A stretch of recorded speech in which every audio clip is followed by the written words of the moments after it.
नमस्कार दोस्तों, स्वागत है आपका हमारे अपने YouTube चैनल इनकम IQ में। ये आप शेयर बाजार में होने वाली ट्रेडिंग, जिसे आजकल के नौजवान युवा बहुत ज़्यादा मैं देख रहा हूँ कि उपयोग में ला रखे हैं। अक्सर हमने पाया है कि वो लोग अपने फ़ोन में अलग अलग ब्रोकर की ऐप रखते हैं और ट्रेडिंग करते हुए पाए जाते हैं। तो मैं आज उसी विषय को आगे बढ़ाता हूँ और मैं जानना आप लोगों के साथ डिस्कस करना चाहूँगा कि वायदा कारोबार एक वाकई में एक गैम्बलिंग है अर्थात जुआ है या बिजनेस है। क्योंकि बहुत सारे लोग इसमें अलग अलग तरह के मित रखते हैं, लेकिन अगर हम रिजल्ट से देखें तो 93% लोगों ने आज तक वायदा कारोबार में अपना पैसा लूज किया है। कहने को ये 7% का डाटा है, पर अगर मैं अपने पर्सनल अनुभव के साथ शेयर करूं तो मेरा मानना है शायद 99% लोग भी इसमें लॉस करते होंगे। तो क्या फिर ये जुआ हुआ जब इसमें इतने ज़्यादा लोग लॉस कर रहे हैं, या फिर एक बिजनेस है? ये एक बड़ा प्रश्न है। देखिए क्या है कि अगर हम किसी भी चीज़ को उसके सक्सेस के पैमाने से नापें कि उसमें कितने लोग सक्सेस हो रहे हैं, तो फिर भारत में नीट का एग्ज़ाम बंद कर देना चाहिए, क्योंकि उसमें तो 0.5% UPSC उससे भी कम रिजल्ट आता है फाइनली जितने लोग अपीयरेंस करते हैं। तो क्या वो एग्ज़ाम बंद कर देने चाहिए? नहीं। रीज़न क्या है ना कि आप लोग उसे किस तरह से ले रहे हैं, इस पर सब कुछ निर्भर करता है। अगर आप ट्रेडिंग में रातों रात अमीर होना चाहते हैं, बहुत तेज़ी से पैसा कमाना चाहते हैं, तो ये गैम्बलिंग है, ये जुआ है। अगर आप इसको एक व्यापार की तरह लेंगे तो ये एक बिजनेस बन जाएगा। अब समझिए एक अनुभव से, कोई व्यक्ति आता है, वो अपना 1 लाख रुपए, 50,000, इससे वो एक बिजनेस करना चाहता है ट्रेडिंग में। वो समझता है कि बिजनेस करूंगा। देखिए, हर बिजनेस का एक नियमित मिनिमम कैपिटल इन्वेस्टमेंट होता है। अगर आपको एक मेन मार्केट में शॉप खोलनी है तो ऐसा नहीं हो सकता कि शॉप को आप 30,000 के रेंट से किराए पे लेंगे और आप उसमें 30,000 का ही प्रोडक्ट रखेंगे।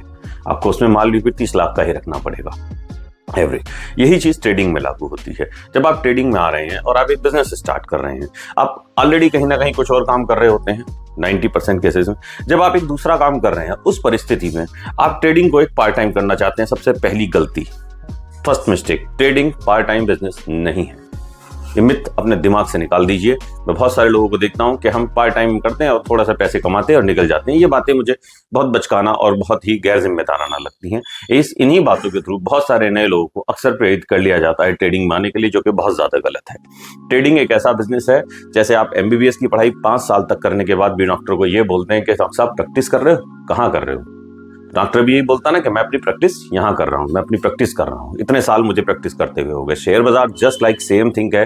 अगर आप वायदा कारोबार में काम करने आ रहे हैं, आप जिंदगी भर सीखेंगे। This is a practice. आप 5 साल 10 साल बाद भी आपको लगेगा कि ये तो बिल्कुल नई चीज हुई है, जो मैंने आज तक सोची नहीं थी। तो इसी तरह से आगे बढ़िए। आपके पास एक कैपिटल है 1 लाख का, आप ऑलरेडी एक जॉब करते हैं 50,000 की। ये कैसे जस्टिफाई करेंगे आप कि 50,000 की जॉब वाला व्यक्ति 1 लाख रुपए लगा के कंपैरिजन करना चाह रहा है कि मैं जॉब कर लूं, यानी कि वो चाहता है कि मैं वहां से 15-20 हजार रुपए कमा लूं, 15-20% एनुअल। ये नहीं हो सकता। ये आप लिख के ले लीजिए, ये नहीं हो सकता कि ट्रेडिंग में आप 10 to 20% मंथली रिटर्न जनरेट कर लेंगे। अगर आप ऐसा प्रयास कर रहे हैं तो वो कुछ पल, कुछ दिन के लिए सही हो सकता है, लेकिन लॉन्ग टर्म में सही नहीं आएगा। इसे एक अनुभव और एक उदाहरण से समझिए। आप कोई व्यापार करते हैं, मैंने भी एग्जाम्पल दिया था, 30,000 की शॉप लेते हैं, 30 लाख रुपए उसमें इन्वेस्टमेंट करते हैं। आप क्या एक्सपेक्टेशन कर रहे हैं? अगर मार्केट में आपने एक शॉप ओपन की है कि आप उससे कितना पैसा कमाएंगे? मेरा मानना है कि अगर आपने 2 से 3% अर्न कर लिया तो दैट्स एनफ, यानी नियरली 1 लाख रुपीज। अब आप 1 लाख रुपए कमाना चाहते हैं 31 लाख रुपए का इन्वेस्टमेंट करके, जिसके के थ्रू आप पूरा दिन उसमें इन्वेस्ट करेंगे, कपड़े भी लाएंगे या जिस भी तरह की आपने शॉप खोली उसका सामान भी लाना है, हिसाब भी रखना है, सब कुछ करेंगे। फुल सुबह 9 से लेकर रात 9 या 7 बजे तक आपकी फुल ड्यूटी, 10 से 12 घंटे की आपकी एक जॉब हो जाएगी, जिसमें आप पूरा हिसाब किताब रखना सब कुछ। तब आप एक एक्सपेक्टेशन कर रहे हैं कि 1 सवा लाख भी आपको आ जाए तो दैट्स एनफ, आपका बिजनेस रनिंग में हो गया। और जैसे ही आप ट्रेडिंग में आते हैं, अगर आप यही पैसा 30 लाख रुपीज ट्रेडिंग में इन्वेस्टमेंट करेंगे तो आपकी एक्सपेक्टेशन क्या होगी? पहले तो आप सोचिए ना कि आपको यहाँ शॉप में जहाँ आपको लगभग 26-27 डेज वर्क करना पड़ रहा था, यहाँ आपको वर्क करना पड़ेगा हार्डली 21-22 डेज।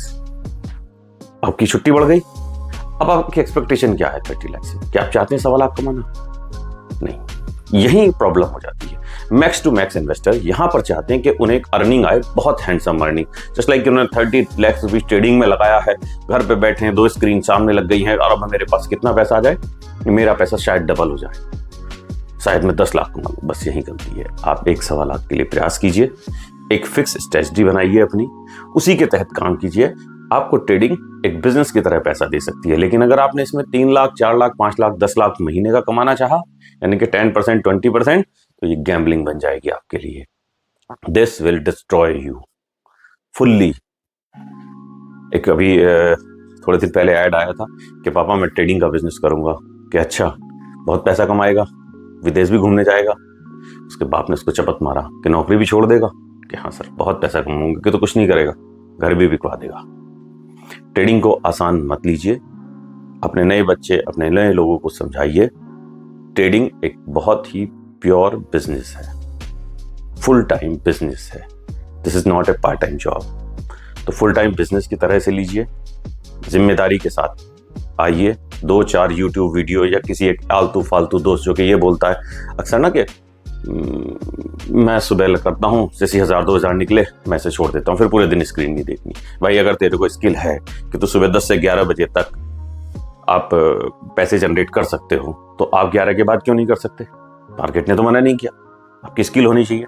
सच बात यह है कि आप फिर स्वयं एक तुक्का मार रहे हैं, और तुक्का मारने का मतलब है आप फिर एक गहरी अंधी खाई की तरफ बढ़ते चले जा रहे हैं, जहां से वापसी के निशान नहीं होंगे। एक अमरीशपुरी का डायलॉग था ना, यहाँ सिर्फ आने वालों के पैरों के निशान मिलते हैं, जाने वालों के नहीं। ट्रेडिंग में ये बात बिल्कुल 99% सच होती है। यहाँ सिर्फ आने वालों के पैरों के निशान मिलते हैं, जाने वालों के नहीं। मैं 17 साल पुराना म्यूचुअल फंड डिस्ट्रीब्यूटर हूँ, AMFI registered mutual fund distributor हूँ।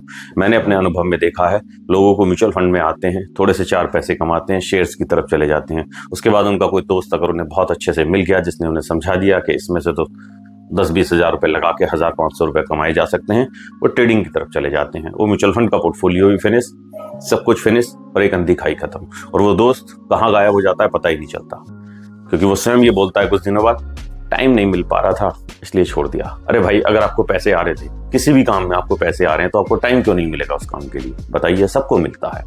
इसलिए बहुत अच्छे से, मैं बहुत कम शब्दों में, बहुत ज़्यादा आपको टेक्निकल चार्ट पे ना ले जाके फंडामेंटल समझा रहा हूँ कि अगर आपको ट्रेडिंग करनी है तो ट्रेडिंग सीखिए, बहुत अच्छे से सीखिए। इसके लिए एक बेस्ट तरीका मैं आपको बताऊं, अपना कैपिटल लूज करने से अच्छा है कि आप दूसरे के अनुभव से सीखें। तो इसके लिए आप बेस्ट ये कीजिए कि किसी ब्रोकर के यहाँ आप चाहे फ्री में जॉब कर लीजिए, लेकिन 3 से 6 महीने जॉब करिए।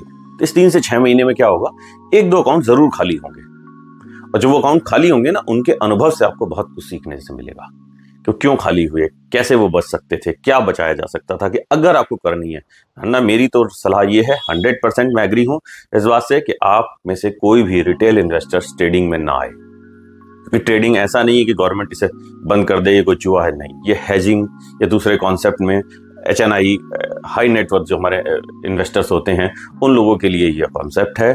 रिटेलर्स तो इसमें आता है सिर्फ अपने कुछ दिन के एंजॉयमेंट या पैसे की बर्बादी करने के लिए। तो आप लोगों को मेरा ये वीडियो, आज की मेरी जानकारी कैसी लगी? इसमें मैं आगे भी एक नया कॉन्सेप्ट, नई बातों के साथ ज़रूर आऊँगा बहुत जल्द। मुझे कमेंट करके बताइएगा, मेरे चैनल को लाइक एंड सब्सक्राइब कीजिएगा। धन्यवाद।